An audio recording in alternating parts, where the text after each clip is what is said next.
ఈ వీడియోలో అయితే ఎన్టీఆర్ మైండ్ బ్లోయింగ్ అప్డేట్స్ అయితే ఉన్నాయి. వీడియో లాస్ట్ వరకు చూడండి. అందరూ మూవీ 2026లో రిలీజ్ అవబోతుంది అంటున్నారు, కానీ అదైతే నిజం కాదు. ఎందుకంటే షూటింగ్ అయితే ఇంకా చాలా పెండింగ్ అయితే ఉంది.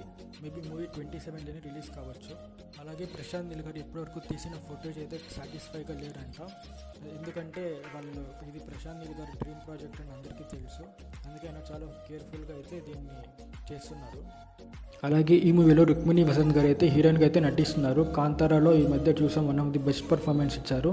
అలాగే ఈ మూవీలో టవినో థామస్ గారు అయితే one of the important characters అయితే చేయబోతున్నారు. ఆయన మలయాళంలోనే one of the finest actors అని చెప్పుకోవచ్చు. అలాగే ఇందులో రీసెంట్ సెన్సేషన్ అయిన రిషబ్ శెట్టి గారు అయితే క్యామెరా అయితే చేయబోతున్నారు. అలాగే ఈ మూవీ అయితే one of the biggest movie of Indian cinema అని చెప్పుకోవచ్చు. ఎందుకంటే చాలా గ్రాండ్ స్కేల్ అయితే తీయబోతున్నారు. మీలో ఎంతమంది మూవీ కోసం వెయిట్ చేస్తున్నారో కామెంట్ బాక్స్లో తెలియజేయండి. ఈ వీడియో మీకు నచ్చినట్లయితే లైక్ చేసి, షేర్ చేసి, సబ్స్క్రైబ్ చేయండి.